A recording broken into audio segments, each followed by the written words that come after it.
When I was a kid, between the ages of 4 and 9, a ton of paranormal things happened to me. This is just one of them. I was in first grade, coming home from school, excited about the candy cane party my teacher was going to throw tomorrow, where we all had to wear red and white. When I got home, I felt overwhelmingly tired. I had this strangely vivid dream where I arrived at school late and my teacher informed me that we had new seats. When I reached my seat, I asked the kid next to me why he was only wearing red. He then said, "I'm wearing red and white," pointing at his red shirt and then pointing at his face because he was white. The following morning, my dad woke up late, so I got to school late. My teacher informed me that we had new seats. When I got to my seat, I asked the kid next to me why he was only wearing red. He then said, "I'm wearing red and white," and pointed at his red shirt, then pointed at his face.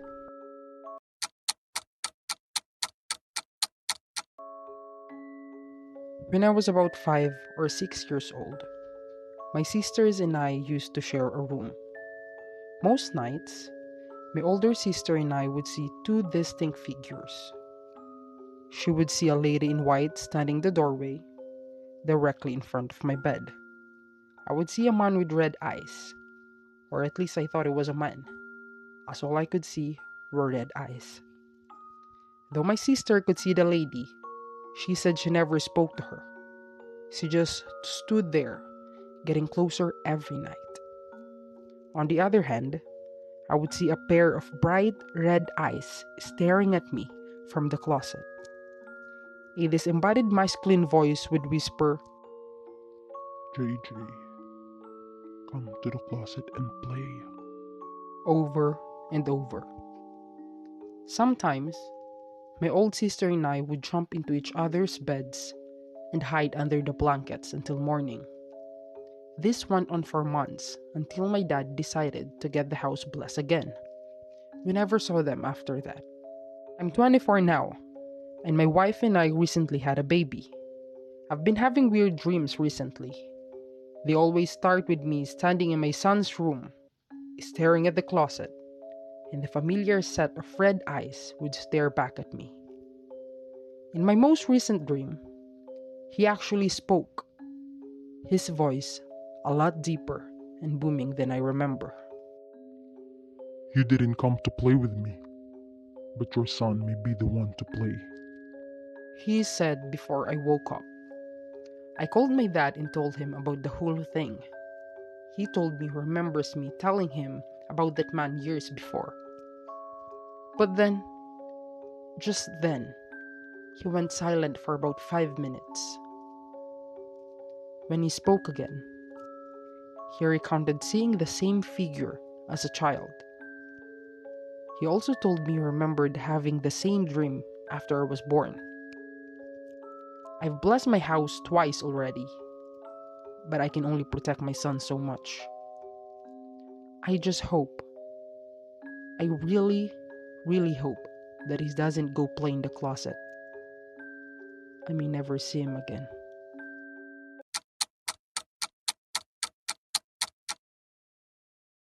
Do you know that feeling when you believe you've witnessed something, but others don't see it, and you struggle to convince them it was real? Typically, it's one or two of your overly paranormal believing friends against the skepticism of your logical friends. I was born and raised in the Middle East, where people don't usually talk about ghosts, but instead, we believe in jinns or demons. Not in a paranormal context, but within the framework of religious beliefs. Growing up, my parents taught me cultural practices, like invoking the name of God when afraid, to alleviate fear during moments of darkness. Belief in ghosts was taboo due to religious reasons, so paranormal ideas were neither encouraged nor embraced. The setting of this event is in the Middle East. I, 19, female, and a group of 12 friends from high school decided on a road trip and camping adventure, but hadn't fully decided on the location. Driving between states would only take a few hours. For those in other countries, a drive between our states usually takes between 1 and 4 hours. We opted for 2 cars. One, a 2000 Nissan Patrol Safari, capable of accommodating 8 people, and the other for food and camping equipment. My parents dropped me and 4 friends at a patrol station where the whole group was meeting up. We grabbed some snacks, gas, and ice for our coolers before setting off. During our drive, we didn't have a clear camping plan. Our location was very safe, mostly mountains and desert, eliminating the concern of creepy woods. We often randomly drove until we found a suitable camping spot. We weren't avid planners, and half the time, we didn't know the exact area we were in, but the roads were straightforward. We drove for about 2 hours until we reached a place called Al Masai, where we stopped for lunch. Then, we drove another hour until we reached Juma Bazaar, or the Friday markets. It's worth mentioning a peculiar encounter at the bazaar. While talking to a local vendor about his assortment of fruits, he offered a bag of lychees about to expire at a discounted price. When I questioned the practicality of buying so many fruits, he responded, It's okay if I don't sell them. I'll just drive them down that road. pointing to a path worn by cars. And when I drive back, they'll be fresh again. I laugh, assuming a language barrier or a misunderstanding. Keep this in mind for later. By this point, it was 3 p.m., and we decided to head to a spot recommended by a friend, 20 meters, who had been there with his family.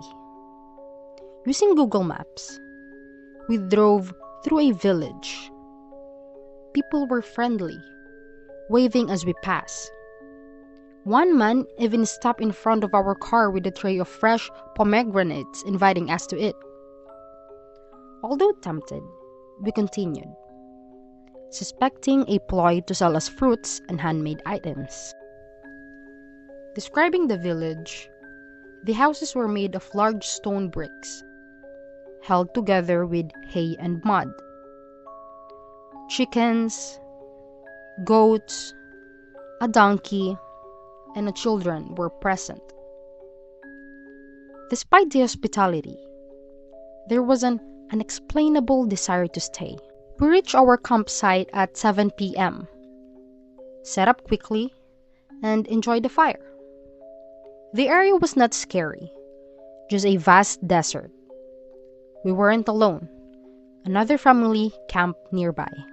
We spent the evening by the fire, talking and eating, and eventually went to bed around 2 a.m. At 4:10 a.m., I woke to an eerie silence. The family from the neighboring camp was awake and conversing in a language that sounded like German.